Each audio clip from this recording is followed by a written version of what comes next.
Orang-orang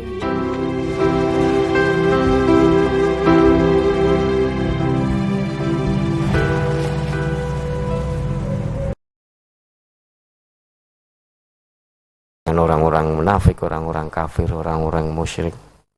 Mereka mohon pada Allah, mohon pada Muhammad agar Allah itu mengganti Quran, jangan Quran yang ini.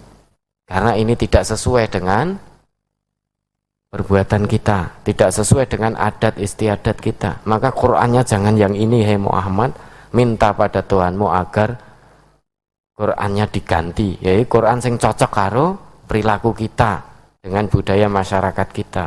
Ganti yang itu, jangan yang ini.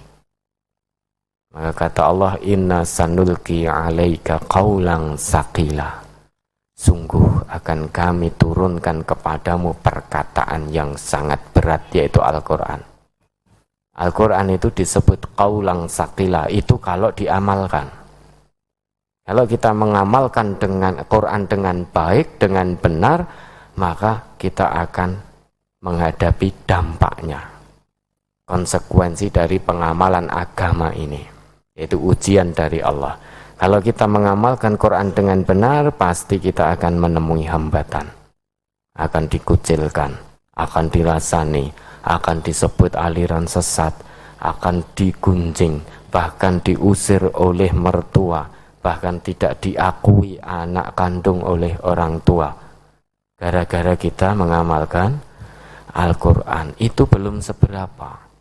Generasi umat Islam zaman dulu, generasi awal, itu di dalam mempertahankan Al-Qurannya, di dalam mempertahankan akidahnya, itu bukan hanya sekedar dirasani, tetapi ada yang digergaji dari ujung kepala sampai terbelah ujung kaki, gara-gara mengamalkan Al-Quran, mempertahankan akidahnya.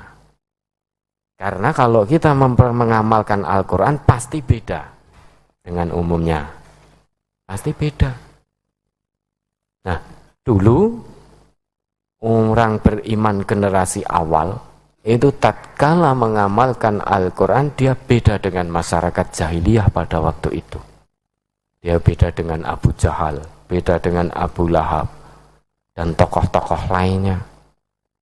Maka dia disiksa, diintimidasi, bukan hanya sekedar dirasani, bukan hanya dituduh sesat dan lain sebagainya. Kalau hanya dituduh sesat, hanya dirasani, itu nggak ngefek ke suara popo. Tetapi beliau-beliau itu secara fisik mendapatkan siksaan luar biasa, itu ujian keimanan. Gara-gara mengamalkan Quran, digergaji kepalanya.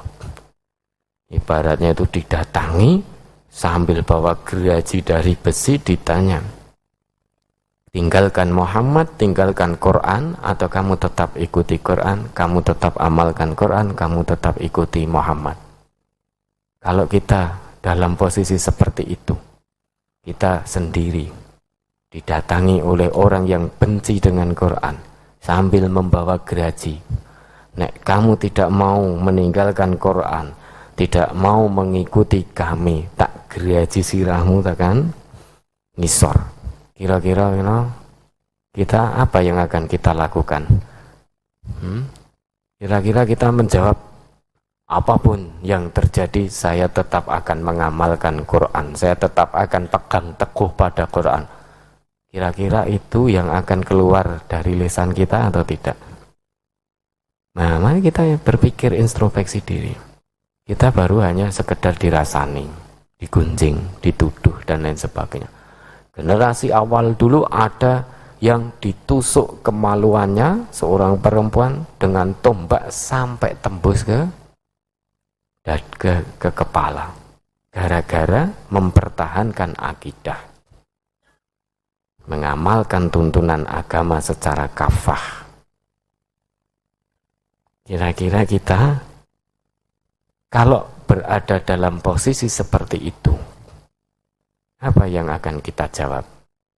Mungkin banyak di antara kita termasuk sing ngomong iki, orang ngono mas, orang ngono, tenang sih mas bro, tenang, orang ngono. Saya itu ngamalkan Quran karena saya bersama mereka. Kalau saya bersama kamu ya saya tinggalkan Quran. Nah, aku gelem kon ngopo-ngopo. Asal orang mbok graji sirahku. Sehingga kita disuruh untuk zina pun mau daripada digraji kepala kita. Padahal kita melanggar aturan agama. Jadi kita mengolok-ngolok agama kalau kita seperti itu. Bersetengah-setengah. Lah, maka siapapun orangnya, kalau dia mengamalkan Quran pasti akan mendapatkan ujian dari Allah. Karena Quran ini berat. Kalau diamalkan pasti akan mendapatkan hadangan, mendapatkan rintangan. Kalau hanya sekedar dibaca tidak berat. Kalau hanya sekedar dibaca tidak berat. Tetapi itu menjadi kaulang sakila, perkataan yang berat kalau itu diamalkan. Al-Quran, kalau itu diamalkan. Maka mari kita muhasabah, introspeksi diri, mumpung kita masih diberi kesempatan hidup oleh Allah. Agama ini jangan setengah-setengah.